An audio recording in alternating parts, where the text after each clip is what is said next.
Maar ek wil net 'n dingetjie bysit by wat jy nou net gesê het oor hoe ons kan reageer. Eintlik wil God hê ons moet regeer. Satan wil hê ons moet reageer. Jy sien, as ek regeer, as ek in autoriteit oor die gedagte wat inkom. As ek reageer, het ek eintlik klaar verloor. Goeiedag, my naam is Bokkel Senekal en baie welkom by vandag se opname saam met my en Tiaan Gildenhuys. Ek is baie opgewonde oor hierdie opname. Ek voel baie geëerd. Die Engelse sê eintlik humble. Dit klink vir my beter om te sê humbled, want Tiaan Gildenhuys is een van my mentors, of is my mentor. Ek stap al 'n hele paar jaar pad saam met hom en hy het my baie geleer deur die jare en ek is baie bevoorreg om iemand soos hy te hê in my lewe wat vir my net ook bietjie wysheid leer en aanspraak maak in my lewe op 'n Bybelse manier. Baie dankie Tiaan Gildenhuys, ek waardeer dit. So jy is gebore in 1963 in wat is Potgietersrus? Wat is die nuwe naam vir? Mokopane. En is daar gebly, jou B-prokgraad gekry na skool, weermag toe, 'n paar jaar toe nou as 'n prokureur. Vertel ons 'n bietjie net die begin van oom se journey, hoe het oom by die Here uitgekom? Okay. Dankie Bokkel, is voorreg en dankie vir almal van julle wat ook hierna sal kyk. Die Here kry al die lof, die eer, die dank en die aanbidding. So is vir my 'n voorreg om saam met Bokkel op pad te stap al vir 'n hele klomp jare. En maar weet jy, na aanleiding van wat jy gevra het, ja, ek is in die ou Potgietersrus gebore in 1963. Dis interessant. Iemand het my dag gesê, weet ons, ek is nou hierdie jaar 63 en ek is in 1963 gebore. So ek is in die jaar wat ek oud is. So alle eer aan die Here vir hierdie jare wat hy ons gedra het. Ja, ek is daar gebore, maar ek het groot geword in 'n plekkie langs Potgietersrus met die naam van Naboomspruit, wat deesdae Mokopong is. En daar was ek van graad 1 tot matriek. Toe is ons nou weermag toe, en na die weermagjare het ek gaan studeer vir prokureur. Ek was 10 jaar lank 'n prokureur, wel amper 10 jaar, net so kort van 10 jaar lank 'n prokureur in Zenien in die Limpopo provinsie. En ja, wat toe gebeur het in 1999, ek was so besig met myself. Jy weet mos, ons is maar almal daai as ou so jonk is jy baie keer besig met jouself. Dis so ek het sien, ek sê altyd vir mense, we have the Holy Trinity, that's the Father, the Son and the Holy Spirit, and then we have the unholy Trinity, that's me, myself and I.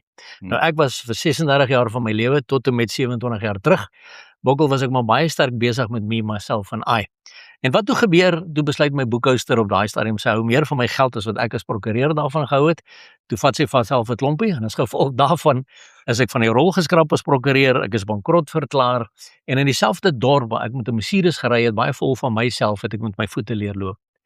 Maar jy weet, ek loof ook die Here, want wat gebeur het, ek het 2 vriende gehad, wat 'n jaar voordat hierdie dinge in my kantoor gebeur het, met my begin praat het, en sê, Tiaan, daar by Warmbad is daar sulke manne en vroue kampe, dit was die Mabula manne en vroue kampe, wil ek nie saam met hulle na 'n mannenkamp toe gaan nie. Nou op daai stadium was ek 'n ouderling in die kerk, jy weet, so ek het hulle gesê, luister, ek's 'n ouderling in die kerk, ek het my Bybel, ek het my kerk, julle se klomp sektes gaan weg, en so het ek hulle vir 'n jaar lank weggejaag. Maar ek prys die Here vir 2 broers, wat nie opgehou het nie, wat volhard het in die geloof, want hulle was bekommerd oor my siel. Want hulle het besef, al was ek 'n ouderling in die kerk, was ek nie in 'n verhouding met Jesus Christus nie. En toe ek nou die dag my prokureurspraktyk verloor, toe kom sit hulle by my, toe sê hulle, Tiaan, daar's oor 3 weke weer 'n mannekamp. Jy het nou niks om te doen nie, wil jy nie maar saam met ons gaan nie? Wel, toe het ek nou nie meer verskonings nie, so ek, okay nee, ek sal saamgaan. En op die 28 Augustus 99 by 'n mannekamp, het ek werklik my lewe aan die Here oorgegee en 'n persoonlike intieme verhouding met Jesus Christus ingegaan, en toe ek dit begin doen, toe verander alles in my lewe. Maar, alhoewel ek toe my lewe vir die Here gee, dit het nie skielik beteken ek ry weer in 'n Mercedes nie, want ek was nog steeds bankrot verklaar, ons het nog steeds basies niks gehad. So met alles verloor. Nog steeds met my voete geloop in die dorp, want ek moes leer, dat het gaan alles oor God en het gaan nie oor myself nie. En so die Here ons nou opgerig. Nou is dit al 27 jaar later van 1999 af. Ons is in hierdie jaar is ek en Joey al ons 24ste jaar voltyds in die bediening deur die Here se genade, en is 'n wonderlike voorreg. So dis in kort my paadjie soos wat ons geloop het. Jou bediening staan bekend as autoriteit in Christus bediening. Wat beteken autoriteit in Christus prakties vir ons as Christene?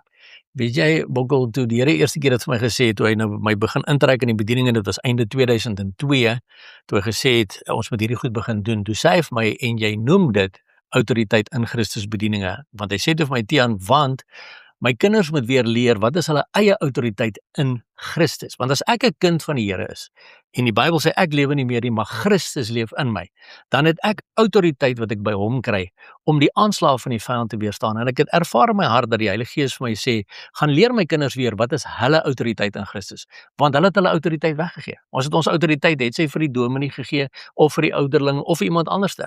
En dis hoekom baie mense sal my bel en sê, Tiaan, maar my buurvrou is siek, wil jy nie vir haar kom bid nie? Sê ek, nee, wag so 'n bietjie, jy het ook die autoriteit in Christus. Dis jou buurvrou, gaan bid vir haar, jy kan dit ook doen. Want jy sien, ons het ongelukkig so 'n bietjie oor die jare agteroor geval en gesê, ai, maar ek het nie autoriteit nie. Nee, jy het. As jy 'n kind van die Here is, het jy die autoriteit in Christus om te lewe volgens wat die woord sê en om die aanslag van die vyand in jou persoonlike lewe te weerstaan. Het sy in jou finansies, in jou gesondheid, in jou kinders se lewens, in jou huwelik, wat ook al die geval mag wees. En dis hoekom die Here vir my daardie naam gegee het, dat dit gaan oor ons autoriteit in Christus, maar dit gaan alles oor hom. Dit gaan nie oor enigeen van ons nie. So die Here gee vir my autoriteit om vir die Satan te sê, gaan weg. Korrek. En hy het dan nie 'n reg in my lewe om aansla aan daai wat ook al ek aanspreek.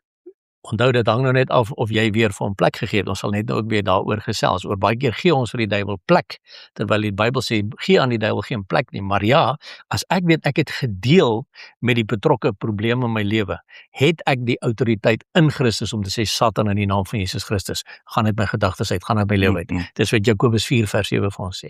So maar baie mense sê, los die duiwel uit, dan sal hy jou uitlos. Is dit so? Ek sê altyd vir die mense, daar is nou 'n paar leuns wat Satan in die kerk vir ons geleer het oor die jare, Bokkel. Die eerste een was daai nou.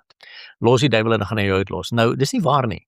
Want ek hou maar daarvan om elke keer terug te gaan na die skrif toe. Jy weet, en almal wat my ken weet, ek begin altyd met 2 Korintiërs 1 vers 13 wat sê, ons skryf aan julle niks anders as wat julle lees of ook verstaan nie. Jy sien, want ek het groot geword in die kerk en daar is my gesê, jy moet net heeltyd jou Bybel reg interpreteer. Nou daai vers sê vir my, lees wat daar staan en verstaan wat daar staan.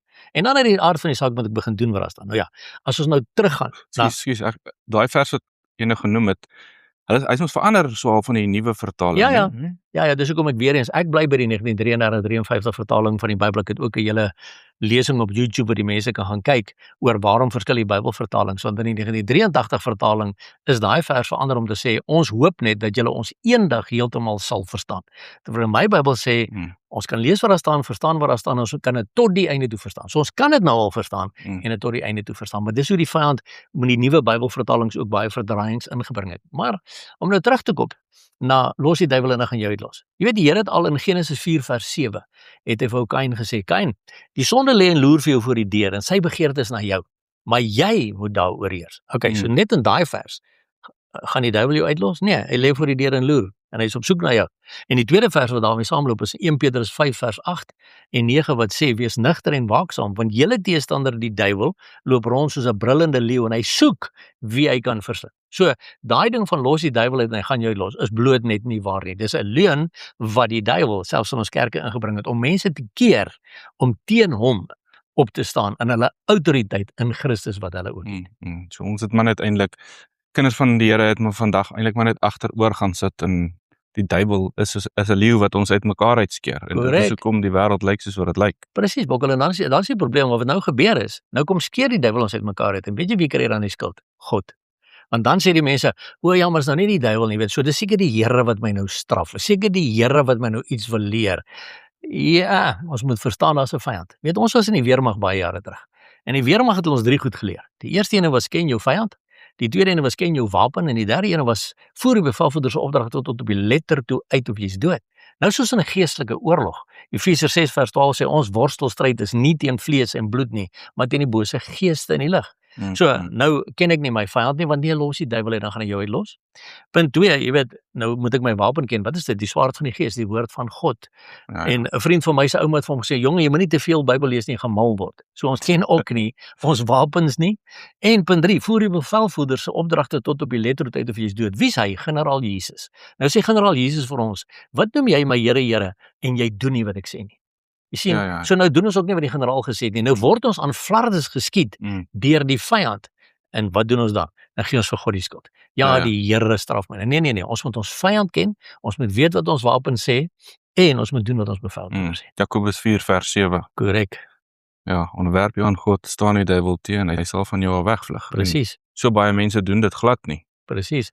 Maar jy sien, dis weer eens daai ding van Matteus 22 vers 29 sê Jesus, julle dwaal omdat julle die skrifte nie ken nie en ook nie die krag van God nie. Dit was my probleem. Ek was 'n ouderling in die kerk gewees, maar ek het nie my skrifte geken nie.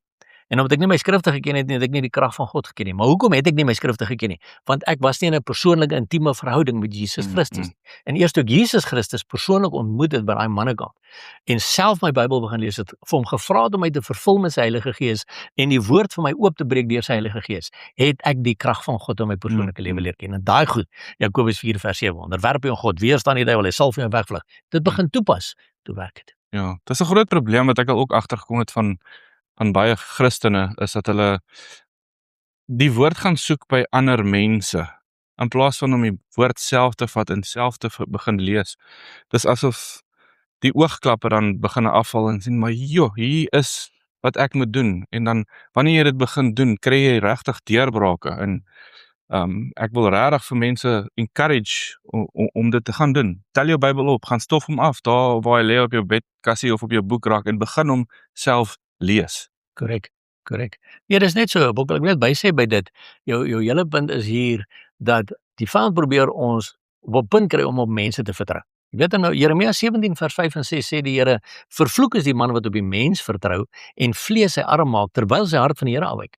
So daar's 'n vloek op my en jou lewe wat van God afkom as ek my vertroue in 'n mens plaas. Ja, ons kan by mekaar leer, maar ek mag nie my vertroue in jou plaas nie. Jy mag nie jou vertroue in my plaas nie. Ons vertroue moet alle tye in die Here wees. En dan kan ons met mekaar deel dinge uit die woord uit, maar ek moet nog steeds my eie skrif ondersoek. Want dis hoekom in Handelinge 17 vers 11 lees ons dat die mense van Berea het na Paulus en Silas geluister en het hulle huis toe gegaan en self elke dag hulle skrifte ondersoek om te kyk of hierdie dinge so was of nie. So dis hoekom ek sê, ons was veronderstel om elke dag ons skrifte te ondersoek, om te kyk of dit wat die dominee sê, of die pastoor sê, of Tiaan of Kosie of Klasie sê, of dit so is of nie. Dis hoekom ek baie keer vir mense sê, moenie my glo nie.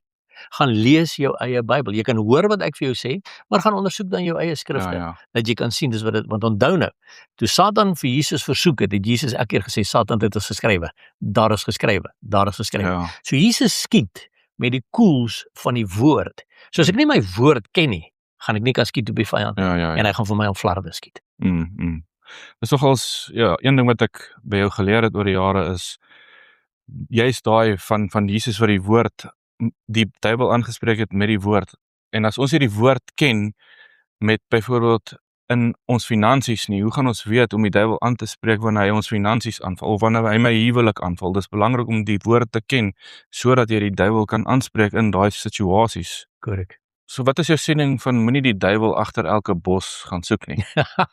Daai is nou die ander lekker leen wat die vyand ons mee besig hou baie jare.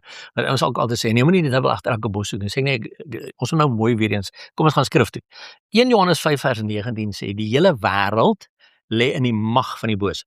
So, as die hele wêreld in die mag van die bose lê, wys my die bos wat nie 'n gogga agter hom het nie. Die verskil is net, Bokkel, as ek weet wat's my autoriteit in Christus, loop ek nie rond en soek 'n demoon agter elke bos in vrees of in paranoia nie. Ek weet wie ek is in Christus. Ek gaan aan met my lewe, en as daar 'n demoon agter 'n bos uitspring en my huwelik aanval, dan weerstaan ek hom in die krag en in die naam en in die autoriteit van Jesus Christus en gaan aan my lewe. En as daar nou ander een agter 'n ander bos uitspring en my finansies aanval, dan weerstaan ek hom in die krag en in die naam en in die autoriteit van Jesus Christus en gaan aan my lewe. So ek loop nie rond en soek 'n demoon agter elke bos nie. Maar ek weet, ek loop nie in vrees nie, want vrees kom nie van God af nie. Jy verstaan, Bokkel, en dis die ding wat die Here my geleer het, maar ek moet besef, hy is agter elke bos. Maak nie saak waar ek en jy gaan nie, want hy lê en loer voor die deur en sy begeerte is na jou, en hy loop rond soos 'n bril in 'n leeu en hy soek wie hy kan verslind. So daar is nie so ding soos moenie die duiwel agter elke bos soek nie. Nou is die probleem, omdat mense bang is dat van hulle vriende of medegelowiges gaan vir hulle lag as hulle nou sê, maar hoor die duiwel is dalk hier en so aan, dan sê naderhand begin hulle die duiwel agter geen bos soek nie. So raai wat gebeur. Nou kom die duiwel en hy val hulle aan. En wat doen ons nou weer? Die Here straf my nou. Nou kry God weer die skuld vir dit wat die duiwel gedoen het. En nou sê ek altyd vir mense, weet jy waar kom dit vandaan? Dit kom van Adam en Eva se tyd af. Jy weet, Eva kom, Satan kom versoek haar, en sy gee vir Adam 'n eet. En God kom by Adam en sê, Adam, wat het jy gemaak? En Adam sê, Here, hierdie vrou wat u vir my gegee het, sy het my laat eet. Wie die probleem veroorsaak? Satan het. Hy het vir Eva versoek, Sy het geluister na die Satan, sy het geëet. Toe gee sy vir Adam. Toe God vir Adam sê, maar wat het jy gedoen? Wie kry toe die skuld? God en 'n ander persoon. Here, hierdie vrou wat U vir my gegee het, sy het my laat eet. So, wat is nou die probleem hier? Ons het vandag nog dieselfde siekte. Hulle noem dit excusitis en blamitis, of blamitis en excusitis. Jy weet, ek blameer alles en almal rondom my en ek het excuses vir al my foute want ek het nie die guts om te sê, Here vergewe my, ek het droog gemaak. Ek was verkeerd. Ek moes gesê het, nee Eva, ons eet nie van hierdie boom nie, maar hy het dit nie gedoen nie. So, dit kry ons vandag nog. So Satan kom in 'n huwelik in. Satan kom in 'n besigheid in. Satan kom in 'n vriendskap in. En hy veroorsaak havoc. En wat doen ons almal? Die Here straf my. Ja, maar dis mos sy skuld. Ja, dis mos haar skuld. En. Doen dit vandag nog. Satan veroorsaak die probleem. God en ander mense om ons kry die skuld, want ek het nie die guts om te sê, vergewe my waar ek verkeerd was. Ja. Dis vir my altyd, nou dat ons praat van Adam en Eva en die vrug, is vir my altyd interessant, wat die woord sê, toe gee sy aan haar man by haar. Correct. Hy was reg by haar, maar hy moes eintlik vir haar gesê het, nee, die Here het gesê ons mag nie, hy het nie sy man gestaan. Hy het nie sy geestelike autoriteit opgebruik in daai oomblik nie. Ek sê ook altyd, hy was by haar, dit staan daar. In Genesis 3 baie duidelik. Hy was nie aan die ander kant van die tuin van Eden toe hierdie ding gebeur het nie. Hy was by haar. Ja. Ons hoor dikwels dat the battle is in the mind, of dis hier in ons verstand. So as ons kyk na die Bybel, wat sê die Bybel, waar kom ons gedagtes? Staan dit ooit in die Bybel, waar ons gedagtes vandaan kom? Want daar's so baie sieninge van mense, dat ons kan nie, wat sê die Bybel? Kom ons vergeet van opinies. Maar dis nogal weer eens 'n interessante ding. Die meeste van ons het groot geword met die siening, dat ons gedagtes kom van een van 3 plekke af. Of van God af, of uit myself uit, of van die duiwel af. Jy weet daai ou prentjie van die kop met die duiweltjie op hierdie skouer en die engeltjie op hierdie skouer, is iets van okay, as jy nou 'n prentjie vorm dalk wil, so het ons groot geword. Ja. Maar tog, ek sê altyd vir die mense, onthou net een ding, die Bybel is die ware verhaal van 2 vaders. Die Vader van liefde, God die Vader, en die Vader van die leuen, Satan. Die ware verhaal van 2 koninkryke, die koninkryk van lig van God die Vader, koninkryk van duisternis van Satan. En die ware verhaal van 2 ewighede, ewige heerlikheid saam met God of ewige hel weg van God. Ek het deeltyd net een van 2 keuses. Want jy sien Bokkel, 2 Korintiërs 3 vers 5 sê, nie dat ons uit onsself bekwaam is om iets as uit onsself te bedink nie, maar ons bekwaamheid sê God het. So wat sê daai vers vir my? Ek kan geen gedagtes vir my eie genereer nie. So my gedagtes kom van iewers af, van waar af? Van een van 2 plekke af. Die woord sê verder dan 2 Korintiërs 3 vers 5, maar ons bekwaamheid is uit God uit. So enige bekwame gedagte kom van God af. So, wat is 'n bekwame gedagte? Staan op, gaan werk, jou vrou en jou kinders het kos en klere nodig. Is 'n bekwame gedagte, van wie af kom hy? Van God af. Of jy is by die werk besig en ons sukkel om hierdie plan uit te werk, of om hierdie engine in te sit en dit werk net nie, en skielik is daar hierdie ping, daai epiphany. Die epiphany, of wat noem ons dit, daai light bulb moments wat ons het, jy weet. En draai hom net so, en skielik draai hom so, goeps, daar gaan hierdie engine in. Wow, is ek chuffed met myself, omdat ek nou hierdie, nee, dit was 'n bekwame gedagte. Dis God wat hom vir my gegee het, maar gee ek vir God die eer daarvoor? Nee, ek vat dit weer vir myself. Maar okay, so dis die beginsel, en ek het ook 'n hele video wat ons kan gaan kyk, as jy wil op YouTube, oor ons gedagtes en die Bybel, en daar gee ek nou al die details en al die betrokke teksverse in die Bybel. So, dit beteken, as my bekwame gedagtes van God afkom, kom die ander van die vyand af. Nou Satan weet, ek en jy ken nie ons skrifte nie. Hy ken dit so goed, hy quoteer dit vir Jesus Christus. So hy weet, ons ken nie regtig 2 Korintiërs 3 vers 5 se beginsel nie. So wat doen hy? Hy sit nie 'n gedagte in jou kop in die derde persoon nie. Hy sit nie 'n gedagte in jou kop en sê, Bokkel Senekal, jy's 'n mislukking as 'n pa nie. Bokkel Senekal, jy's nie 'n goeie man vir jou vrou nie. Maar dan gaan jy mos weet, dis nie jou gedagte nie. So hy sit die gedagtes in ons kop in die eerste persoon. Nou kom my gedagte in my kop en hy klink so, ek is 'n mislukking as 'n pa. Ek is nie 'n goeie man vir my vrou nie, ek is nie 'n goeie ma vir my kinders nie, of wat ook al die gedagtes wat in jou kop inkom. Hy doen dit in die eerste persoon. Nou dink ek, dis my gedagtes. Nou begin ek myself met 'n lat te slag. Hoekom kan ek nie ophou met die gedagtes oor myself te dink nie? Dis nie jy nie. Dis die Satan. Jy sien, dis waar die Bybel inkom van julle dwaal, omdat julle die skrifte nie ken nie, en ook nie die krag van God nie. Nou, daar's 2 versies wat ook van hierdie ding net bevestig, van jou gedagtes kom van iewers af op. In Jesegiel 38 vers 10 staan daar, en daar sal 'n gedagte in jou hart opkom, en jy sal listige planne beraam. So, vir die goddelose. So, waar kom hy gedagte in sy hart vandaan? Waar kom dit op? Van die vyand af. Maar net so sê Spreuke 1 vers 5, dat die regverdige sal regverdige gedagtes verkry. So dit beteken ek kry dit van die Eers af. Waar kom die regverdige gedagtes vandaan? Van God af. En so begin ek die onderskeid tref. Want weet jy Bokkel, dit raak baie makliker as ek begin besef my gedagtes kan net van een van twee plekke afkom, of van God of van die duiwel. Maar solank as wat ek nog wonder, is dit nou ek, is dit nou die duiwel, is dit nou die Here, dan is dit confusing. Maar as ek begin besef, dit kan net van een van twee plekke afkom, dan moet ek heeltyd die gedagtes toets, want onthou nou, 2 Korintiërs 10 vers 5 sê ek met elke gedagte gevange neem, toe ek gehoorsaam aan Christus. Ja. Maar as ek besef, dit kan net van een van twee plekke afkom, is dit baie makliker om te besef, watter een vat ek, en watter een los ek. So, dis daai ding, as ek besef, maar weet jy wat, God sal nie 'n gedagte in my kop insit wat sê, ek is 'n mislukking nie. Ek is bang vir die toekoms. Ek gaan nooit 'n sukses kan maak nie. Ek is maar jy hoor wat ek vir jou sê. Dit kom gewoonlik so. Ek is nie goed genoeg aan nie. Ek kan nie hoe gaan ek die einde van die maand sien? Ek sal nooit 'n sukses weet nie en ek is bang vir die einde van die jare. Ek is bang. Waar kom dit vandaan? Wat kan nie van my afkom nie. Sê 2 Korintiërs 3 vers 5. Dit sal nie van God afkom nie. Dan bly daar net een ander ou oor. En dis die duiwel en sy demone wat hierdie goed in ons koppe insit. En dan moet ek dit weerstaan. Nou kom ek by elke gedagte gevange neem tot gehoorsaamheid aan Christus. Hoe doen ek dit? Jakobus 4 vers 7. Onderwerp julle aan God, weerstaan die duiwel en sal vir julle wegvlug. So onmiddellik kan ek sê, Here, ek onderwerp hierdie gedagtes van mislukking, hierdie gedagtes van vrees, hierdie gedagtes van minderwaardigheid onderwerp ek aan U. Satan, in die naam van Jesus Christus, ek weerstaan nou hierdie gees van vrees, hierdie gees van mislukking, hierdie gees van minderwaardigheid op my aanval en jy sal vir my wegvlug. Maar ek sê ook altyd vir die mense, ons moet een ding reg verstaan. Jesus het nooit 'n demoon weggedink nie. Hy het almal met die mond aangespreek. So ek moet vir hom sê, in die naam van Jesus Christus uit my gedagtes uit. Maar jy sien, ek moet eers begin besef, dis hy wat die gedagte in my kop sit. En dis dieselfde, Bokkel, weet jy wat, ek het baie mense al gehad by my wat sukkel met rook, of drink, of pornografie en so, en sê hulle, maar ek kan nie ophou om in hierdie prentjies te dink nie, ek kan nie ophou om 'n sigaret te dink nie, tot ek hierdie van verduidelik. En die oomblik sy snap, maar dis nie hy wat die gedagte in sy kop sit wat sê, ek is lus vir 'n sigaret. Ek is nou lus vir 'n dop. Ek wil nou graag pornografie kyk. Die oomblik as hy dit snap, en hy begin Jakobus 4 vers 7 toepas, begin die ouens loskop van daai goed. En dit is net die hele autoriteit wat Christus weer vir elke persoon gegee het, wat sy kind is, om dit self te kan begin toepas. En dit is hoekom dit belangrik is om die woord te ken, want ons moet baie keer reageer op 'n sekere gedagte wat inkom, en ons gaan nie weet hoe ons moet reageer, wat is goed of sleg, as ons nie die woord korrek lees nie. Want die Handelinge 4 vers 12 sê, die woord is die beoordelaar van die oorlegginge en die gedagtes van die hart. So as ek my woord ken, kan ek hierdie gedagte wat in my hart ingekom het, beoordeel en sê, goed of sleg.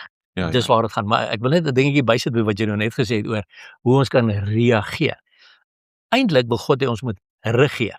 Satan wil hê ons moet reageer.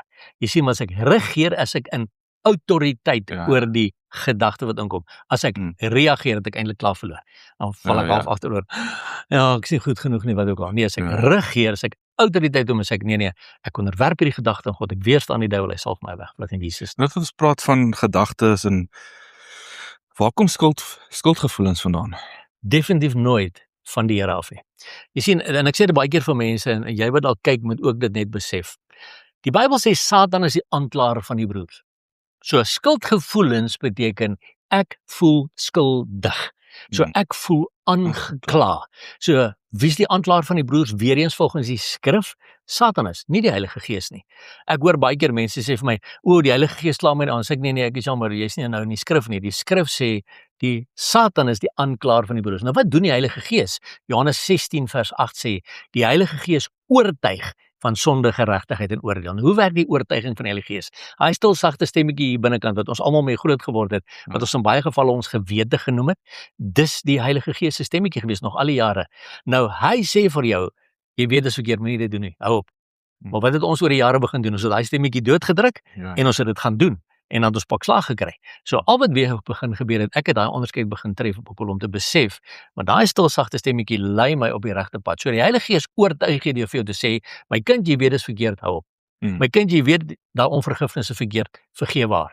Spreek hom vry. 70 maal 7 keer. Dis die oortuiging van die Heilige Gees. Skuldgevoelens sê vir jou, o, ek dog jy sê jy's 'n Christen en kyk wat doen jy nou alweer. O, ek dog jy het gesê jy's so goeie ouetjie en kyk wat doen jy nou alweer. Waar gaan ek? Jy weet, dis wat skuldgevoelens is. En dis nooit die Here in die Bybel. So ons praat nou hier van gedagtes en ons weet dit kom nou van twee plekke af. So as ek 'n gedagte kry van selfmoord, dis obviously ook dan van die duiwel af. Korrek. En as 'n gelowige nie hierdie wysheid wat jy nou met ons deel uit die woord uit ken nie. Hy het nog nie regtig sy Bybel gelees nie, maar hy het geglo in die Here, hy wat nodig is om te glo. En hy het geval vir Satan se leuns en hy trek die sneller eendag na hy die guts het om dit te doen. Waarheen gaan so 'n persoon? Weet jy, Bokkel, in die eerste plek, ek sê altyd vir mense, ons moet een ding reg verstaan. Mense sal baie gou sê, so ou wat selfmoord gepleeg het, hy gaan reguit hel toe. Sê ek, wel, daai oordeel lê nie in my en jou hande nie. Net God kan daai oordeel vel aan die einde van die dag. En ek en jy weet in elk geval nie of daai ou die laaste sekonde voor hy die sneller getrek het gesê, Vader, vergewe my. En die verder interessante ding, daar's nie 'n enkele teksvers in die Bybel oor selfmoord nie. Nee. Ja, die Bybel sê jy mag nie moord pleeg nie en al daai tipe van goeters. Maar daar's niks wat sê van selfmoord nie. So ek persoonlik weer eens vra die vraag, as ek weet my gedagtes kan net van God of van die duiwel afkom. Wie sit die gedagte in my kop wat sê ek sien nou nie meer kans vir die lewe nie. Ek gaan nou maar die sneller trek. Dit sal nie die Here wees. Kan nie ek wees nie. So dis die vyand, maar nou hierdie man soos jy sê in 'n oomblik van swakheid, omdat die wêreld hom plat geslaan het, omdat die vyand se aanval hom plat geslaan het, as 'n kind van die Here, neem hy die verkeerde besluit en hy trek die sneller. Jy gaan my persoonlik bitter moeilik oortuig dat daai man nie by die Here is nie. Want ek glo die Here sit en wag vir sy kinders om huis toe te kom, nie om 'n klein foutjie te maak sodat hulle in die hel in kan werk nie. Maar dit beteken nog steeds nie dat ek en jy daarom kan rondloop en sê, ag, is okay, jy kan maar selfmoord pleeg, die Here gaan jou, jy weet, dis okay. Nee. Ons het nog steeds 'n opdrag. Ons opdrag is gaan maak disippels van al die nasies. En ons moet dit doen solank as wat ons op hierdie aarde is. So ons kan nie nou net altyd die maklike goue vinnige uitweg wil vat en sê maar ek gaan nie sneller trek nie. Nee, ek gaan nie daai kans waag nie. Maar vir my, ek het al baie families gehad wat by my kom sit het, wat 'n geliefde, wat werklik 'n kind van die Here was, in 'n oomblik van swakheid of omdat hy aangeval was deur 'n siekte of wat ook al, dan nou uiteindelik 'n sneller trek en dan kom sit hulle by my en huil en sê, Tiaan, maar waar's my kind? Waar's my broer? Waar's my pa? Sê ek, vir my persoonlik, punt 1, die oordeel is nie in ons hande nie, is net in God se hande. Maar ek persoonlik glo nie dat so 'n kind van die Here, omdat hy in 'n oomblik nie sy gedagtes gevange geneem het nie, dat hy in die hel sal wees nie. Want ek vra ook weer eens die vraag, Bokkel, is daar so iets soos selfmoord as ek nie die gedagte kon genereer nie? Of is ek dalk actually vermoor, maar iemand het net my vinger gebruik om die sneller te trek? Jy hoor wat ek vir jou sê, maar die punt is nog steeds, ek en jy kan nie rondgaan en sê, o nee, nou kan jy maar selfmoord pleeg nie, gaan doen maar, nee, dit doen ons nie. Ons moet juist die mense bemoedig, ons moet juist die wat deur sulke moeilike tye gaan, maar ek sê, kom ek bid saam met jou, kom ek wys jou hoe om die vyand te weerstaan, om te sê, Here, ek onderwerp hierdie gedagtes van selfmoord aan U, Satan, in die naam van Jesus Christus, hierdie gees van die dood, hierdie gees van selfmoord wat my gedagtes aanval, ek weerstaan vir jou, en jy sal van my wegvlug in Jesus se naam, en gaan uit in jou autoriteit in Christus, gaan help ander mense om los te kom, ook van dit wat hulle wil aanval. So ons weet, die duiwel bestaan, Satan is daar, hy is groot skelm, hy haat ons met alles wat ons is, juist omdat ons in die beeld van God geskape is, en ons nou hom kan aanbid, soos wat hy die voorreg gehad het, wat hy weggegooi het. Korrek. En ek dink die mense verstaan regtig hoe haat hy ons met 'n passie nie. En obviously seker vir God ook. Dis hoekom hy doen wat hy. Korrek. En mense moet besef dat dit so erg, daai haat is so erg vir ons, dat hy ons wil doodmaak. Yes. Is dit hy wat ons doodmaak? Korrek. Woord sê tog, hy is die mensemoordenaar van die begin af. Weer eens, Bokkel, ek het 'n hele video op YouTube waar die mense kan gaan kyk, of op die app, die van die mense wat nog nie weet van ons app nie, 'n app wat jy op jou foon kan aflaai. Jy het 'n video oor God. Ek sal die QR code op die skerm sit. Ja. So, ek het ook 'n video oor God maak nie dood nie. Jy sien man, almal sê maar die Here gee lewe en die Here neem. Ja, gaan kyk mooi wat die woord vir ons sê. Ons het 2 koninkryke, ons het 2 vaders, Vader van liefde, Vader van die leuns. God sê ek wil jy met 'n lang lewe hê. Satan sê ek wil jou lewe vinnig steel. Hoekom? Want hoe langer jy lewe, hoe meer kans is daar dat jy siele na die Here toe kan lei. So Satan is die mensemoordenaar van die begin af. Wanneer is van die begin af? Kain en Abel. So hy is die een wat die gedagte slaan vir Abel dood in Kain se kop gesit het. En Kain het nie daai gedagte gevange geneem tot oorsaak van Christus nie. Verstaan jy? Die sonde voor die deur. Presies. En dis die hele punt wat nou daar gebeur het. So nee, God maak nie dood. Kan nie doodmaak. Dis wat die mense altyd nie lekker verstaan op my boodskap. As dat nou my boodskap klink, sê hulle, maar sê jy dan God kan nie doodmaak nie? Nee, ek het nuus vir jou. God is God. Hy het die hele aarde gewipe met Noag se vloed. So God kan so doodmaak as hy wil. My punt is, God maak nie sy eie kinders dood nie. Die Bybel sê hy steek sy swaard uit en sy hand uit na sy teestanders toe. Maar die punt is, watter soort pa maak sy eie kinders dood? Nie ons hemelse Vader nie. Hy maak nie sy eie kinders dood nie. Maar wie maak die hemelse Vader se kinders dood? Die vyand wat kom om te steel, slag en verwoes. Die Engelse Bybel sê, dis Johannes 10 vers 10, the thief cometh not forth but to steal, to kill and to destroy. So wat gebeur nou? Nou kom maak die Satan iemand dood, dan sê ons, die Here het gegee en die Here het geneem, geloof sy die naam van die Here. Ja. So nee, ek sal die mense aanraai, gaan kyk eerder my hele video rondom God maak nie dood nie, en dan sê jy kan sien, wat is al die Bybelteksverse wat saamwerk om vir ons te bewys, God is die een wat lewe gee, en wat wil hê ons met 'n lang lewe hê, Satan kom steel, slag en verwoes. So mens kry baie mense wat as hulle geliefde verloor, gaan hulle totaal en al in rebellie in, en wat meer God vir die dood en haat dan God, wil niks met die Bybel, met kerk of wat ook al uit te waai nie. Wat sou jy sê vir so? Maar dis presies die ding, want weer eens, Bokkel, ons het groot geword met die leuen dat die Here het gegee en die Here het geneem, geloof sy die naam van die Here, of die Here het die mooiste blommetjie gepluk om in sy tuin te plant, daai tipe van goed. Dis nie waar nie, want jy sien, die Bybel sê vir ons baie duidelik, dat Satan is die mense moordenaar. Nou, sê ek vir baie mense wat so by my kom sit en so kwaad is vir die Here, want dit is so, hulle word kwaad vir die Here, en sê ek, wow, wag so 'n bietjie. Jou geliefde wat nou dood is, of dit nou jou seun is, of jou dogter, of jou ma, of jou pa, of jou boetie, of jou sussie, waar is daai persoon nou? Nee, hulle was lief vir die Here, hulle sit voor die troon. Ek sê, okay, en as jy nou kwaad word vir die Here, en jy draai nou weg van die Here af, waar gaan jy heen? So, daai geliefde van jou sit voor die troon en wag vir jou, om eendag saam met hulle voor die troon saam met Jesus te wees, maar nou, omdat jy kwaad word vir die leuen van Satan aan hierdie kant, nou val jy weg van God af, dan eindig jy dalk in die ewigheid in die hel, weg van jou geliefdes en jou geliefde God af, in steede daarvan om by hom te wees. En dis wat Satan probeer doen. Hy wil juis mense in daai hartseer tye probeer wegtrek van God af. Ja, want dis die Here wat dit gedoen het, en die Here het die mooiste blommetjie. Nee, ek het niks vir jou. Watter soort pa maak sy eie kinders dood? Nie ons hemelse Vader. En dis ook, weer eens, mense ken nie die woord van God, of doen nie die moeite om die woord van God te lees self nie. Met daai vers van die Here het gegee en die Here het geneem, dis mos nou Job wat nie die Here geken het nie, dit gesê het, en toe nou, heel wat later, in hoofstuk 38 of 40, dink ek, wat hy gesê het, ek het nou God gesien, en ek herroep my woorde, maar mense haal nog steeds daai aan, Dus uit onkunde, precies. Maar nee, dis, as jy aan die einde, die laaste hoofstuk van Job 42, nadat die Here met Job begin praat het, Job 38, 39, 40, het die Here met Job gepraat en gesê, waar was jy toe die aarde gemaak het? En, hy roer toe 'n bietjie vir Job oor die simpel goed wat hy gesê het voor die tyd. En toe in Job 42 sê Job, ja, ek het van goed gespreek wat ek nie verstaan het nie, dinge wat ek, maar nou het my oë u gesien, en daarom herroep ek, en het ek berou, en sit ek in sak en as. Daai roep Job daai woorde van hom, maar dit lees die mense nooit raak nie. So nou is dit makliker om Job 1, ek dink is Job 1 vers 10, waar Job gesê het, die Here het gegee, die Here het geneem, geloof sy die naam van die Here. Almal lees dit. Sê, maar kyk, daar sê die Here dit. Ja, nee, Job het dit gesê in 'n baie hartseer tyd in sy lewe. Maar toe hy God sien, toe besef hy, maar dit was nie God wat sy 10 kinders doodgemaak het nie, dit was Satan. En toe hy roep hy daai woorde, en dit sien niemand ooit raak nie, maar ons hanteer dit alles op daardie video. Tiaan, jy lyk dalk nie nou meer soos wat jy 27 jaar terug gelyk het nie, en ook nie meer soos wat 'n goeie vriend van ons Henny, hy sê, jy is nie meer op rapid fire nie. Maar jy is eintlik bekend vir jou lesing oor maak skoon jou huis. Wat beteken dit prakties, maak skoon jou huis, of in 'n geestelike wyse? Dis nie kry huishulp en maak nou fisies, dit is fisies, maar nie was die vloere en daai tipe van dinge nie. Weet jy, Bokkel, ja, dis een van die eerste goed wat die Here ons geleer het destyds.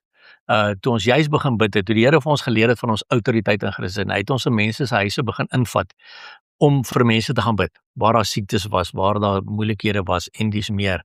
En toe die Here regtig op my hart begin sit, want ek het nou teksverse begin raaklees in die Bybel, wat sê, elkeen wat met towery omgaan is vir die Here jou God 'n gruwel.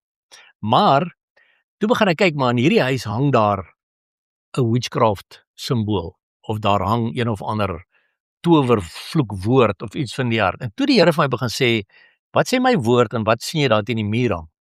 En toe het ek hierdie ding begin ondersoek en begin besef, maar weet jy wat, ons kan baie keer fisiese goed in ons huise inbring, wat 'n wettige reg gee vir geeste in my huis. Nou sê die mense, maar Satan het geen wettige regte nie. Ja, dit is so, behalwe dat die Bybel ook vir ons sê in Efesiërs 4 vers 27, en gee aan die duiwel geen plek nie. So, as ek vir hom plek gee in my huis, het sy met 'n simbool van een of ander afgodsbeeld of dies meer, gee ek vir hom 'n wettige reg in aanhalingstekens dan, as jy dan nou wil argumenteer oor die wettige reg storie. Maar die punt is, ek gee vir hom plek. En die Bybel sê, gee aan die duiwel geen plek nie.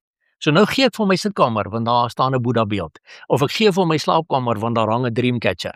Of enige van die goeters. Wat het antieke kulture aanbid was, wat aanbiddingsgoeters was. En nou bring ek dit in my huis in, en ek dink dis vir die Here aanvaarbaar. Terwyl die Here sê, ek is 'n jaloerse God my kind, ek deel jou nie met die koninkryk van duisternis nie. En so die Here het vir ons begin oopbreek, en my heel eerste video oor maak skoon jou huis het ons letterlik in 2006 opgeneem. Dis nou presies 20 jaar gelede wat ons daai video opgeneem het, en ja, toe is almal kwaad vir my, want hoe kan ek nou van hierdie goeie sê, wel ons het baie getuienisse wêreldwyd op hierdie stadium van mense wat van sekere goed ontslaag geraak het uit hulle huis uit, en sekere deurbrake gekry het, en dis waaroor dit gaan. Een vers in daai lesing wat altyd vir my uitstaan, en dis wat 'n mens baie hoor by mense is, ja, maar ek aanbid nie die Boeddha beeldjie wat in my huis is nie, maar die woord sê tog baie duidelik, jy mag hom nie hê nie. Korrek. Wat, ek is nou nie seker van presies waar die vers staan nie, maar dit is vir my altyd. Dis die eerste ding wat die Here vir my opgebreek het, is presies dit, dis Eksodus 20 vers 2 en 3, wat sê, jy mag geen ander gode voor my aangesig hê nie. So, God stap in my huis rond. Hy is my God, ek is lief vir hom, ek is in 'n verhouding met hom, my huis behoort aan hom, nou loop hy in my huis rond. Nou sê hy, my kind, maar hier hang nou 'n ding, wat 'n Boeddha beeld is, of wat ook al die geval mag wees. Jy mag hom ons nie hê nie, want ek is jaloerse God, ek deel jou nie met die koninkryk van duisternis, en ek het een keer vir mense ook gesê, so as jy nou, jy en Chantal is nou hoeveel jaar getroud, Bokkel? Ons gaan nou vir 9 jaar dink ek. Right.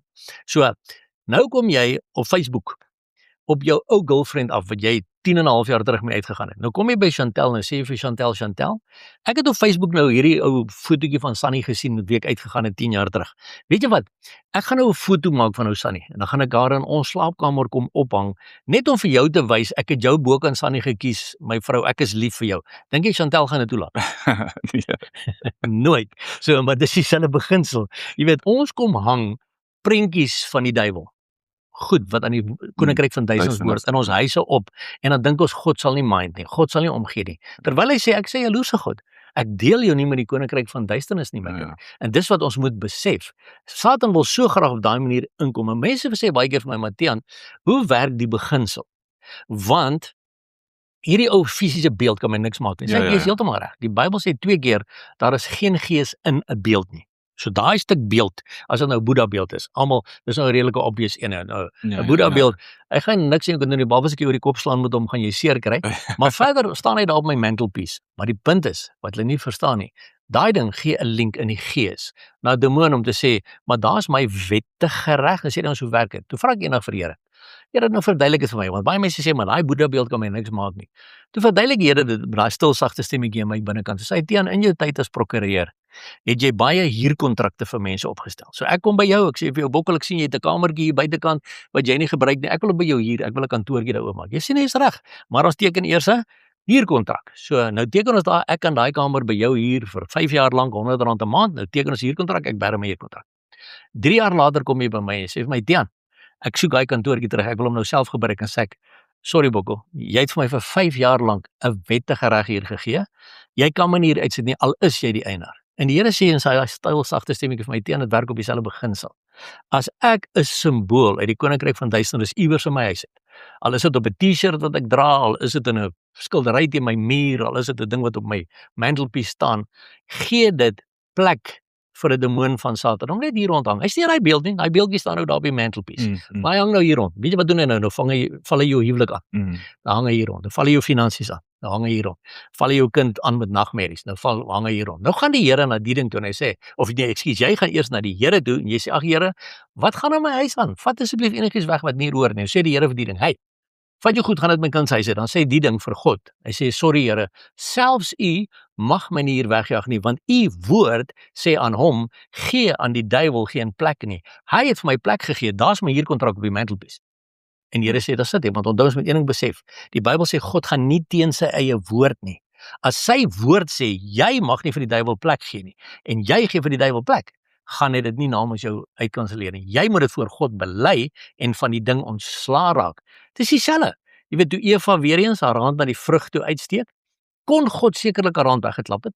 Hy's God, maar hy het nie. Hoekom nie? Want hy het vir haar 'n vrye wilskeuse gegee.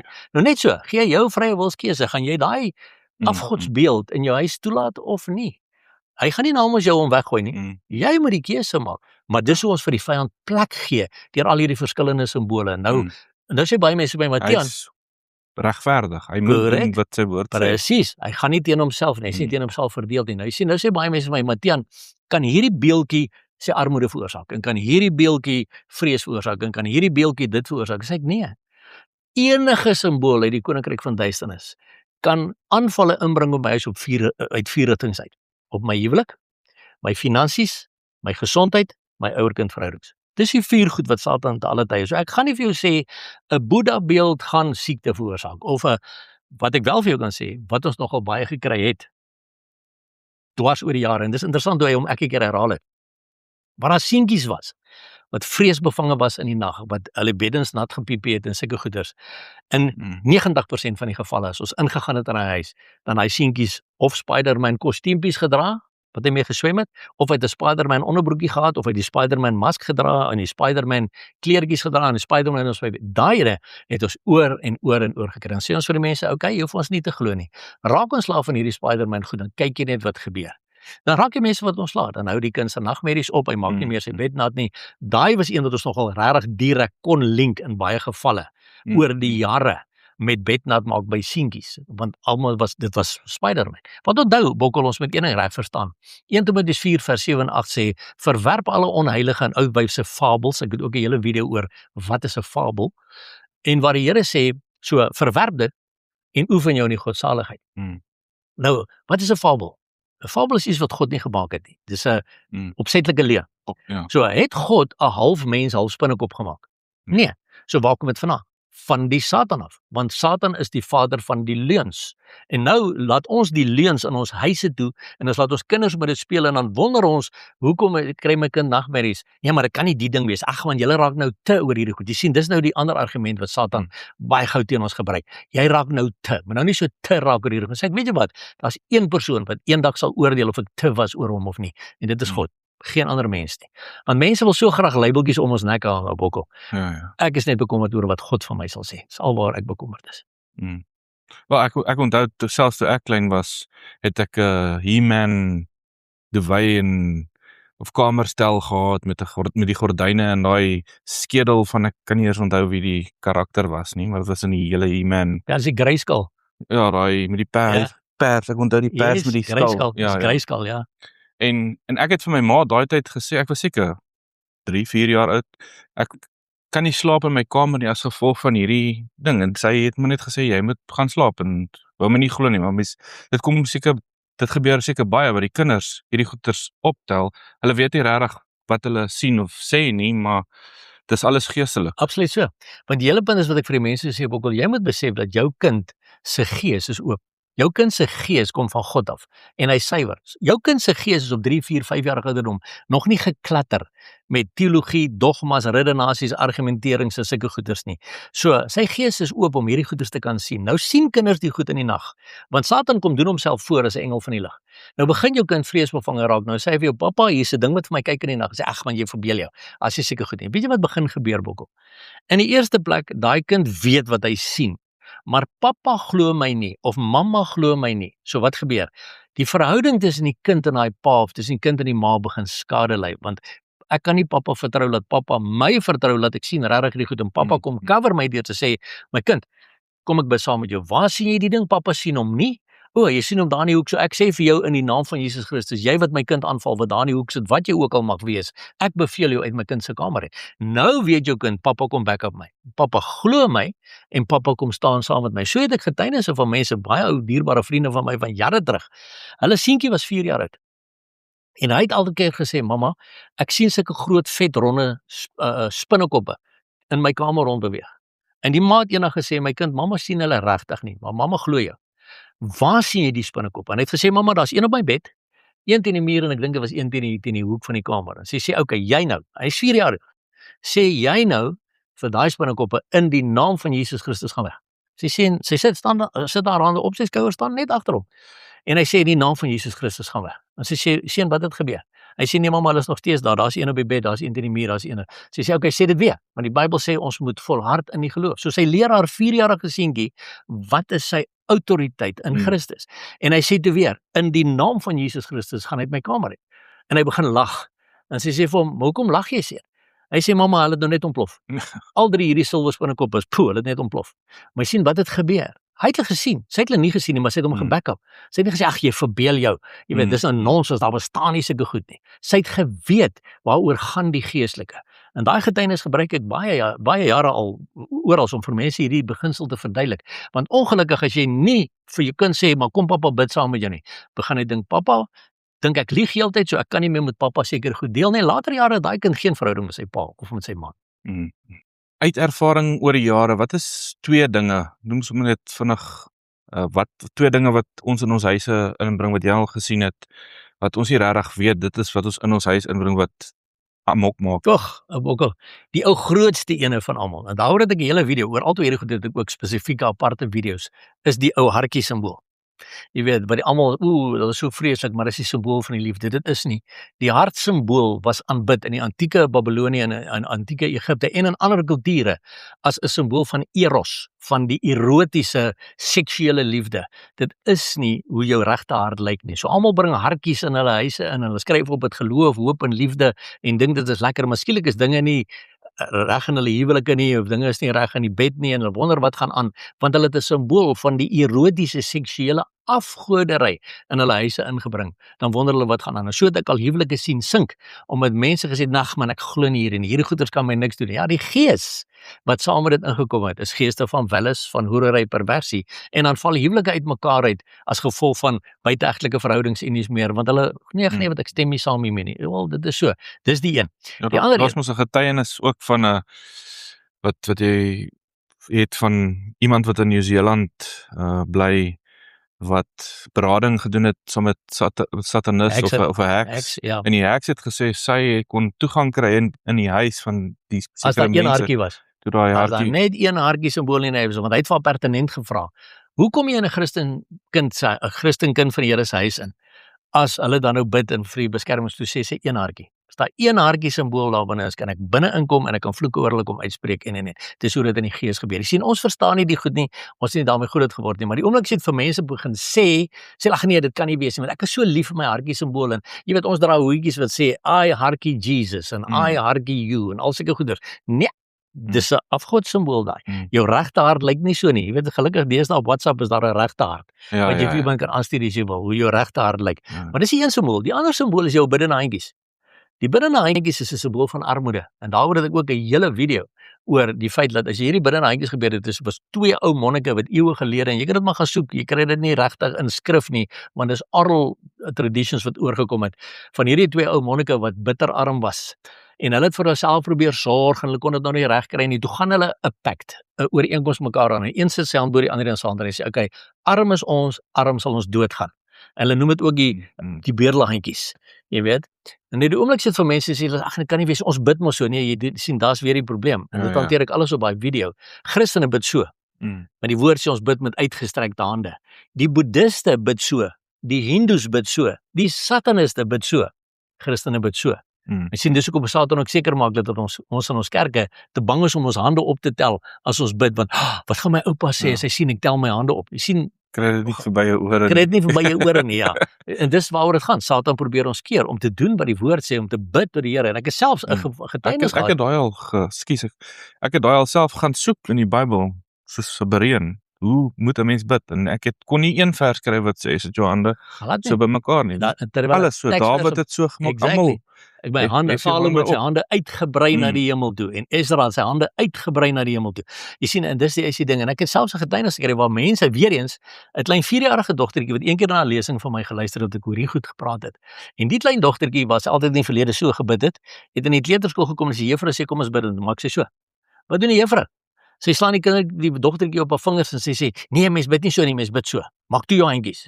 Jy sien so wat gebeur nou. Nou kom die kind en sy leer die waarheid van die woord, maar 'n juffrou wat weer eens nie die skrifte ken nie, sê vir die kind, nee, slaan haar handjies warm, nee, jy moet so bid. Nee, jy moet nie so bid nie, dis teen die skrif. Maar dis die tipe, so dis 2 van jou grootes bokkel wat ek oral kry rondom daar, maar as hordes. Ek het in totaal 5 video's van Maak skoon jou huis wat almal op YouTube beskikbaar is as die mense wil kyk. Is dit moontlik om 'n skoon huis te hê en nie in Christelike oorwinning of geestelike oorwinning te leef nie? Jy kan, want jy sien ons probleem is, destyds toe my video's van Maak skoon jou huis uitgekom het almal gedink, okay, as ek net die Boeddha beeld uitgooi en as ek net die hartjie uitgooi en as ek net die dinge uitgooi, dan gaan my lewe nou hankie dorie wees, en toe gebeur dit nie so nie. Want in baie gevalle het die mense nog nie hierdie huis skoon gemaak nie. Want my hart is nog vol welis, vol hoerery, vol perversie. My hart is nog vol vloek en skel en al hierdie tipe goeie. So as ek nie hierdie huis eers te skoonmaak nie, deur my verhouding met die Here reg te kry, my sondes te bely, klaar te maak daarmee nie, kan ek hierdie huis rondom my skoonmaak tot ek blou is. Ek kan al die goed uitgooi tot ek blou is. Die vyand gaan my nog steeds aanval as gevolg van die feit dat my hart nie skoon is nie, dat my innerlike huis nog nie skoon is nie. So ja, jy kan nog steeds al jou goed in jou fisiese huis wegvat wat verkeerd is, maar nog steeds probleme hê, want jy het nog nie met jou innerlike huis skoonmaak begin nie. So dit moet alles hier wees wat ek eers mee begin, en dan weet ek, om die huis skoon te maak is ook deel van die skrif, maar ek moet my eie lewe eers skoon kry, dan kan ek ook met hierdie ander deel.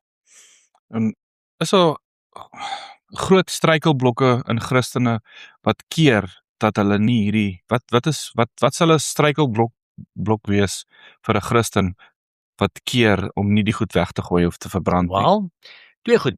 Ek sê altyd vir mense, in die naam van sentiment of kuns, hou Satan ons lekker vas.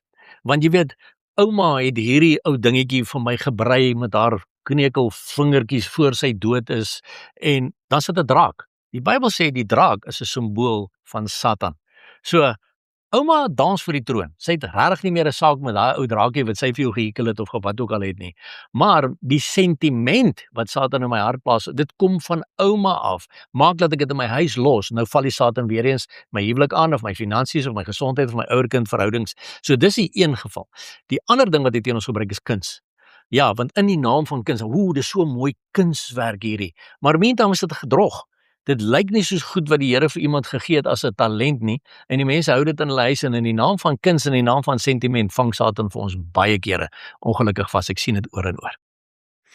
Nou hier sit ook nou iemand wat hierdie kyk op YouTube of na die opname luister en hulle hart is aangeraak deur die Heilige Gees en weet dalk nie hoe om hulle hart vir die Here te gee nie. Wat moet so 'n persoon doen om gered te word? Maar Bokkel, weet jy wat, dis weer eens hoe ons in baie keer in ons kerke groot geword het, ons groot geword het, maar omdat jy as babietjie gedoop is jy gered. Dis nie die waarheid van die woord nie. Ek het ook 'n hele lesing oor redding volgens die Bybel of uit die verkiesingsleer.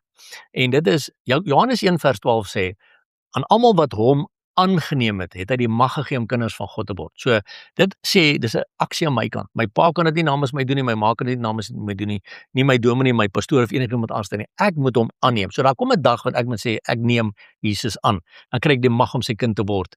Nou sê die mense, maar ek maar daar staan, dan kry ek die mag om sy kind te word. Hoe word ek dan nou sy kind? Wanneer kan ek sê ek is sy kind?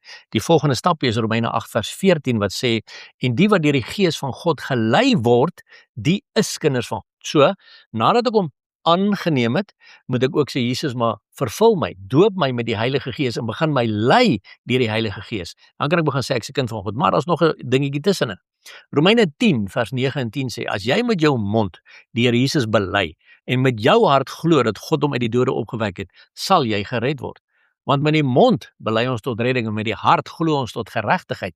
So, Hier's 'n aksie wat ek weer eens moet uitvoer. Ek moet met my mond die Here Jesus as my redder, my saligmaker, my verlosser bely en ek moet met my hart glo dat God hom uit die dode opgewek het. Nou net daar is daar weer 'n blokkade. Hoe moet ek dit glo? Dat God hom hoe uit die dood het opgewek het. Want jy sien in die teologiese kweekskole dwars deur die wêreld is daar groot polemiek oor hoe Jesus uit die dood het opgestaan. Het hy net geestelik opgestaan? Het hy metafories opgestaan? Het hy simbolies opgestaan? Of het hy fisies opgestaan? Nou, die antwoord lê altyd weer eens in die Bybel. Lukas 24 vers 36 tot 43 sê, die aand nadat Jesus uit die dood het opgestaan het, was die disippels bymekaar in 'n vertrek en die deure was gesluit weens hulle vrees vir die Jode. En wat gebeur? Jesus staan tussen hulle. En hy sê vrede vir julle. En die Bybel sê hulle het geskrik en gemeen dat hulle gees sien. So hulle het ook gedog hy het net geestelik opgestaan. Maar dan sê Jesus, waarom is julle verward? Kyk na my hande en my voete en voel aan my en kyk, want 'n gees het nie vlees en bene soos julle sien dat ek het nie. So wat gebeur? Hy sê kom vat aan my. Julle kan voel as ek. Dis nie gees nie. Ek het vlees en bene. So hoe Jesus uit die dood het opgestaan, fisies met vlees en bene. Dis wat jy moet glo. So as jy nog glo dat Jesus net geestelik opgestaan het of net metafories opgestaan het, plaas jy eintlik jou ewigheid op die spel. En dit sien dit baie deesdae. Sien dit baie. Daar's baie argumente daaroor. Die mense probeer hulle bes om te bewys dat Jesus nie fisies uit die dood het opgestaan nie. Juis om die kinders van die Here te laat twyfel, want onthou Bokkel, ons is in die einde van die eindtyd. En die eerste teken wat Jesus vir sy disippels gegee het oor wat gaan die tekens van die tye wees, is misleiding. So ons sien die misleiding daar buite en een van die groot misleidings is hierdie, om mense nie te wil laat glo dat Jesus fisies met vlees en bene uit die dood het opgestaan het. So as iemand sê, ek moet oorgee, hy weet wat om te doen, maar hy is nie seker hoe om te bid nie. Sal jy asseblief vir ons die gebed lei, vir iemand wat dalk luister of kyk? Seker. Gaan ons sommer afsluit met die gebed? Ons kan afsluit met die gebed, ja. So, as jy daar voor die skerm sit nou en jy nog nooit hierdie wat ek nou so pas bespreek het gedoen en weet julle mense, dit is iets wat ek geleer het 27 jaar gelede. Op daai stadium was ek 36 jaar oud. As ouderling in die kerk het ek besef ek het nooit die Here Jesus Christus aangeneem nie. Ek het besef ek het hom nooit met my mond bely nie. Ek het nooit met my hart geglo dat hy fisies uit die dode opgewek het nie. So ek kan nie aanspraak gemaak het volgens Romeine 10 vers 19 op redding nie. So as jy dieselfde oortuiging van die Heilige Gees in jou hart kry en onthou jy maak die keuse. Jou dominee kan dit nie namens jou maak nie. Jou pa, jou ma, jou man, jou vrou, jou boetie en jou sussie kan dit nie namens jou maak nie. Jy maak die keuse of jy dan hierdie gebed saam met my wil bid. En dis 'n regtige ding wat uit jou hart uit moet kom. En ek gaan jou net lei in so 'n gebed. Ek kan jou nie forceer op dit nie, maar as die Gees jou oortuig, bid gerus die volgende saam met my. Dan sluit ons ook sommer af met hierdie gebed. So Bokkel, dankie. Dit was lekker om met jou te chat. En mag die Here die eer kry vir hierdie en mense se lewens aangeraak word. So dankie. Ja, ek sal graag weer so iets wil doen dat ons bietjie meer ingaan in ons getuienis in die begin van die swaar jare. Want daar's baie mense wat ook deur dit gaan en nie noodwendig weet hoe om daardeur te kom. En dis die getuienis van ons kyk by die Here vorentoe oopmaak. Ja. Dis reg. Kom ons bid saam. So as jy saam met my wil bid gerus net hierdie gebed saam met my. Vader, in die naam van Jesus Christus, kom ek vandag voor U. En ek dank U dat die woord sê, as ek my sondes bely, U is getrou en regverdig, en U verwyder dit van my, so ver soos die ooste van die weste. En daarom, Here, kom bely ek vandag, dat ek 'n sondaar is. Ek bely al die kere in my lewe, waar ek vir die duiwel plek gegee het. Het sy in my gedagtes, my woorde, my liggaam, en in my dade. Ek bely dit as sonde, en ek vra dat U my sal vergewe. Want ek verklaar vandag, Here Jesus, dat ek 'n verlosser nodig het. En daarom kom bely ek ook vandag, dat ek glo met my hele hart, dat Jesus Christus is self ook God. Ek glo dat Jesus is deel van die drie-eenheid van God die Vader, God die Seun en God die Heilige Gees. En ek glo dat Jesus Christus vlees geword het, dat hy uit 'n maagd gebore is, hier op die aarde kom loop het, en aan 'n kruis gesterf het ook vir my. En vandag bely ek, dat ek glo, dat God hom fisies uit die dood het opgewek het met vlees en bene. Ek glo, dat Jesus Christus opgevaar het na die hemel, en gaan sit het aan die regterhand van God, en vir my ook die Heilige Gees gestuur het. En daarom bely ek vandag, dat ek Jesus Christus aangeneem het, of vir die eerste keer in my lewe vandag, Jesus Christus werklik aanneem, as my enigste koning, my Here, my redder, my saligmaker, my verlosser, my voorsiener, my bron, my bevryder, my geneesheer, my ouboet en my vriend volgens die woord. En ek dank U daarvoor, Jesus, dat ek ook U kind mag wees. En nou vra ek, vervul my asseblief met U Heilige Gees. Doop my, Here, met U Heilige Gees. Met U krag uit die hoogte, met strome van lewende water om uit my binneste uit te vloei. En vat my asseblief vandag by die hand en begin my lei deur U Heilige Gees. Gee my 'n honger na U en U woord, Here, dat ek my eie Bybel sal begin lees soos nog nooit in my lewe nie. En wanneer ek dit lees, Vader, vra ek dat die Heilige Gees vir my die skrifte sal oopbreek, dat ek dit sal begin lees en begin verstaan, sodat ek dit kan uitleef soos nog nooit in my lewe nie. Dankie, Here, dat ek kan weet, dis die volgende stap wat ek moet doen, maar nou vra ek dat U my tree vir tree sal lei van hier af vorentoe, om te groei in die Gees, om heiligmaking na te strewe, tot die dag wat ek by U kan wees in die ewigheid. En dankie, Here, dat ek kan weet, dat ek ook nou kan sê, ek is 'n kind van God, wat lewe onder die leiding van die Heilige Gees. En ek dank U daarvoor, Vader, in Jesus se naam. Amen.